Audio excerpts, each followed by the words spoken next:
So we are now joined by Jayne Harrold from Evelyn Partners, and we're going to be discussing environmental taxes. So before we get into the nitty-gritty, Jayne, of the different environmental taxes and specifically the plastic packaging tax, it would be great to just tell the viewers what your position is and what you do here. Yeah, lovely. Thank you, Charlotte. So I'm a partner here at Evelyn Partners, joined last November to build our environmental taxes team here. And what that means in real terms is basically we deal with all the kind of niche, geeky operational taxes associated with energy, waste, quarrying, packaging manufacturing, importers, all of those kind of things. Right, okay. And when we almost talk about environmental taxes, I know that one of them is the plastic packaging tax, and that's now a year on, actually, from when it was introduced. So do you want to talk about that first, or do you want to almost talk to us about actually how many kind of different taxes are there in that group? Yeah, well, I think the plastic packaging tax, as you say, is a really good example because it's an area where the taxes are changing really quickly. Like you say, plastic packaging tax came in last year, and then we have other new packaging responsibilities that have come in this year with extended producer responsibility, and then the EU has just started their carbon border adjustment mechanism from the 1st of October. So actually it's a sector where businesses in Birmingham are really having to grapple with a lot of change. So if we look at kind of plastic packaging tax, came in last year, 3,500 businesses have registered for plastic packaging tax, which is quite a lot. A lot of them kind of implemented in a hurry, and now they're in the place where they're looking at what they did, making sure they kind of kick the tyres on that, making sure they're not accruing any further risks. HMRC are starting to do their audits at the moment, and they're starting to discover some things about the way that the tax is being run that are not quite consistent with what they're expecting. And they're also, HMRC are kind of proactively pushing importers to make sure that all the importers who are affected by plastic packaging tax are properly registering and complying with the tax. Right, and you mentioned that number, that circa 3,000. Is that in line of where that number should be, or should it be a lot higher of actually from a Birmingham region? Yeah, exactly. So I mean, the 3,500 is national, and so HMRC think that there is a gap in registrations actually, and it's the importer community that they think is where that gap sits. So they think they've kind of identified most of the packaging producers, most of the larger importers, but actually then it's one of those things I find where lots of people kind of still haven't heard about it. And it's kind of an easy oversight to have made. So there's lots of conversations I still have with clients at the moment around where are you, should you be registered? What do you need to do? How does this affect you? How do you comply with this and put it right? Yeah, definitely. I suppose thinking of most of our viewers, actually, if they are a smaller business and it's an MD kind of running everything within that business, it could absolutely be an oversight. I suppose from a bit of an educational piece then, the smaller businesses, it's that 30%, I believe, isn't it, that has to be... Yeah, exactly. So if we step back, so who's affected by plastic packaging tax? So if you manufacture plastic packaging or you import it into the country, including packaging on goods. So say, for example, you import, I don't know, bags of crisps, and you sell bags of crisps, you would say, well, I'm not importing packaging. But you are, because there's packaging, they're in a packet, and then the packets are in packets, and then they're probably in boxes, and that's probably all shrink wrapped. So you've got lots of packaging coming into the country. So if you either manufacture or import 10 tonnes a year of packaging, which is quite difficult to get your head around, but basically it's like half a truck. So if you manufacture or import 10 tonnes of packaging, even if it all meets this 30% recycled content where you don't have to pay any tax, you still have to register, you still have to file tax returns, you still have to hold all your evidence that the tax isn't due. And I think that's another one of the things where there's some misunderstanding in terms of, oh, well, I haven't got to pay any tax, so I don't need to do anything, do I? And I think that was, one of the one of the key issues that came up about a year ago. It was actually even the businesses that don't necessarily have to pay the tax, they're still kind of lumbered with this administration Absolutely. task, aren't they? So actually, it's still a cost to them to do this administration task. So I suppose, are you seeing more queries coming up that actually businesses are struggling with that side of it? Yeah, absolutely. And I think for importers particularly, it's a really difficult job because you have to know about the weight of every single individual component of packaging that you're importing.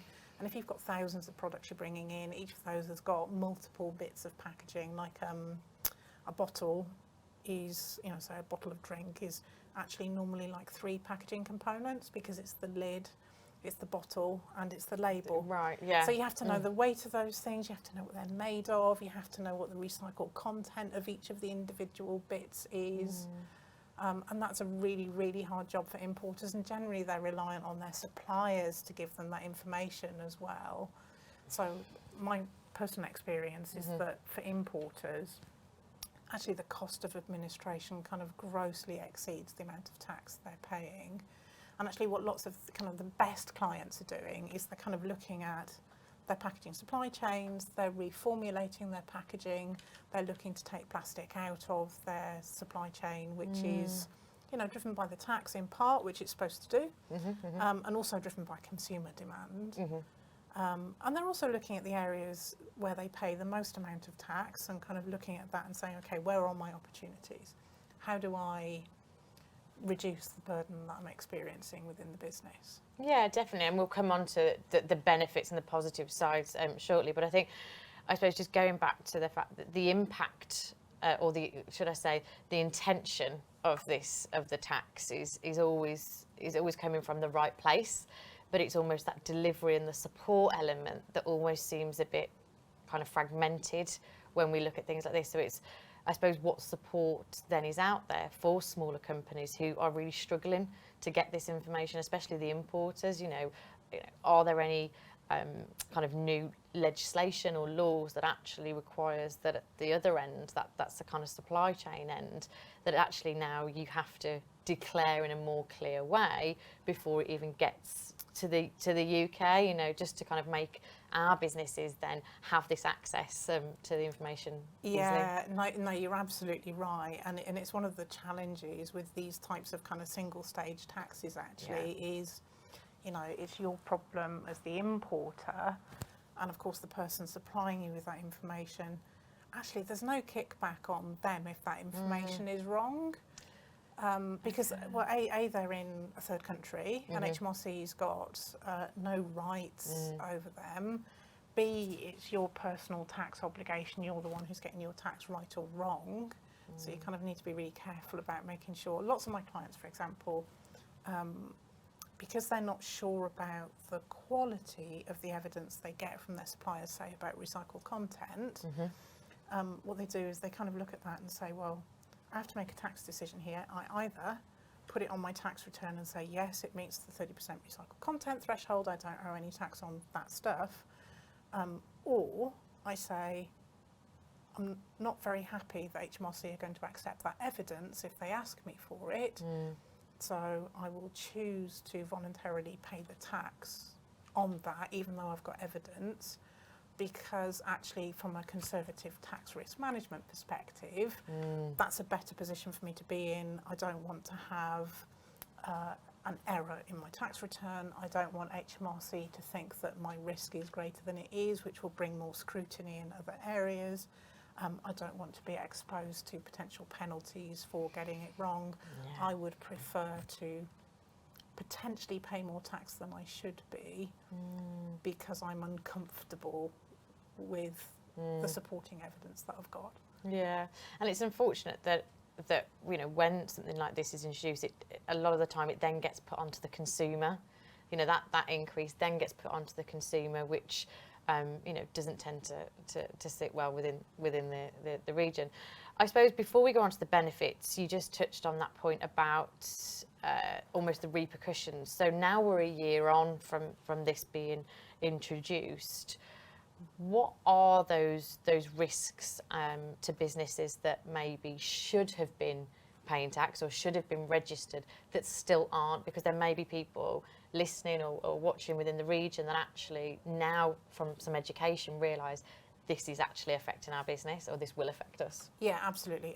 So I suppose key risk number one: every business wants to be tax compliant. Every business doesn't want to be being seen to be non-compliant. So the risk of non-compliance, if HMRC find the error rather than you telling them about it, is not just that you get assessed for the additional tax, but also then you face additional penalties on top of that. And HMRC may also take a different view about the risk that you pose as a business, which might mean that they look at other of your tax affairs more closely than they would have done. So it might bring a different approach. So it's kind of, I suppose that's number one. Number two is that actually, the businesses that are managing and controlling these things, they're not only looking at kind of, I suppose, their risk reduction and their cost reduction, they're looking at those opportunities as well. As you say, this was designed to change the market. It's aimed at reducing the amount of plastic that's going into packaging. It's aimed at increasing the amount of recycled content that goes into packaging.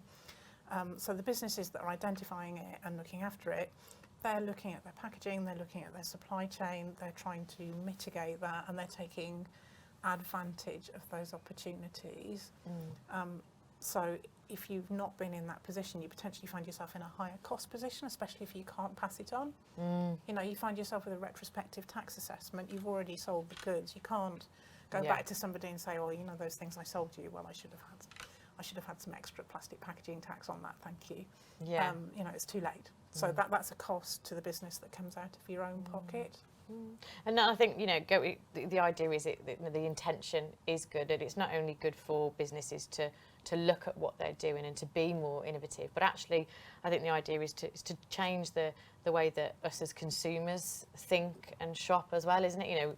I think we all remember the carrier bag charges coming in. Absolutely. And now we're all very much used to that, and whether it's we take our own or we don't purchase them, or we're okay in a 50p charge. I think we're all very much used to that trend, and the intention was good, and actually the consumer behaviour has changed. So I think the benefits that we can talk about are some businesses are really using this as an opportunity to look at their business and say, okay, so how can we be more innovative? What can we do differently? Can we look at actually the supply chain? And I think there's opportunity within the region and definitely the country that actually there will be businesses that can be created that can then create jobs and everything that actually will then support maybe some of the issues that these businesses are having. Absolutely. I mean, recycling infrastructure is the key thing. So the whole point of the tax is they're one of these levers government can push, and they change pricing in the market. So if I'm selling virgin plastic, and virgin plastic is going to be taxed at £210 something a tonne in plastic packaging tax if it's made into packaging, or I'm selling recycled plastic, which is not going to be subject to the tax when it's made into packaging, suddenly that makes the recycled plastic slightly more valuable than it would have been, because this one over here has got an extra £210 something a tonne on it. So that makes that more valuable. And then what happens is there's a greater economic stimulus to be able to invest in creating that recycled content, and that's the whole purpose of the tax. And it's likely to increase in rate actually over the years. One of the things that the Chancellor announced in the autumn statement is that they're going to be looking at both rate and threshold of recycled content, so something should be published later this year, and I've kind of been expecting that. And what I'm expecting to see at some point is kind of like a trajectory being set that says this is what's going to happen to the rate, and then everybody knows what's going to happen to market pricing, and that means when you know what's happening to market pricing, you can make those long-term investments in those big kind of recycling infrastructure projects, and create those new flows of good recycled content into the sector. So, you know, lots of opportunity, especially for Birmingham, you know, big manufacturing region. Yeah, and I think when I was reading up on it, actually, since the year ago, since this tax has been in place, there have been a few companies born, due to this tax. They've actually been created because what they've decided to do is create a packaging from 100% recycled materials that then have replaced, a plastic that was being used or being imported. So there have been some companies within the country that have actually been created because of that, it's good to hear, because that was the initial intention, wasn't it? Absolutely, and lots of the waste companies are investing heavily in plastic recycling facilities as well, which, should bring, boost and growth to the region and more jobs. Yeah, definitely. Yeah. And I suppose that's just one area, isn't it? The plastic tax. And what about some of the other, the different areas that you mentioned earlier on? Yeah, exactly. So a couple of the other things we've got going on. So another one is another packaging thing that's come in this year. So for many, many years, there's been kind of obligations around responsibility for packaging waste that you put into the market when you're creating goods, putting packaged goods into the market. And that system's been completely reformed to make brand owners wholly responsible for the cost of recovery and recycling of the packaging that ends up in your bin at home or in the public bin outside. So at the moment, local authorities bear all of that cost, and the system's been totally tipped on its head, so that everybody has to provide a huge amount more information about their packaging, so that people can work out A, who's responsible, B, what's actually ending up like at home in our bins. And then the local authorities are having to provide information about the cost of those recycling and recovery activities. And there's a regulator that sits in the middle and basically says, okay, here's the pot of costs. You can't have all of that necessarily if you've not necessarily been completely efficient, but here's the pot of costs that we're allowing. And then here's all the brand owners over here. Right, we're divvying up those costs between all of you. So those costs come in from October 25. The expectation is that they're going to be substantially more than the existing packaging waste regulation costs. And the data reporting needed to deal with it all has literally started this year. So there was a deadline on the 1st of October for the first reporting, which lots of people missed, and DEFRA have extended it to the 1st of May next year because it's really complicated. So everybody has to get it done by the 1st of May next year. But what they're also doing, what the really best businesses are also doing, is kind of looking at that reporting and going, okay, where are my expected costs? Which bits of all this packaging are going to cost me the most? Where do I need to start changing my packaging? Where do I need to start redesign? How do I take away the difficult to recycle packaging like composite materials and change those for things that are easier to recycle, that are going to cost less in this new system? Right. Okay. I mean, it's been information and education packed. So thank you so much. I suppose final almost hint and tip from you to any business watching that sells anything to do with either plastic or packaging, what would that be? I think that would be to keep on top. Okay. To keep on top, because if you're not keeping on top, all of your competitors are. Some of your competitors are, and the really best businesses, it's not just about keeping on top so you can comply, it's about keeping on top so that you can spot those opportunities and that you can make sure that the risks don't come and kind of bite you on the behind. Yeah, that's awesome. Thank you so much, and thank you for joining us today.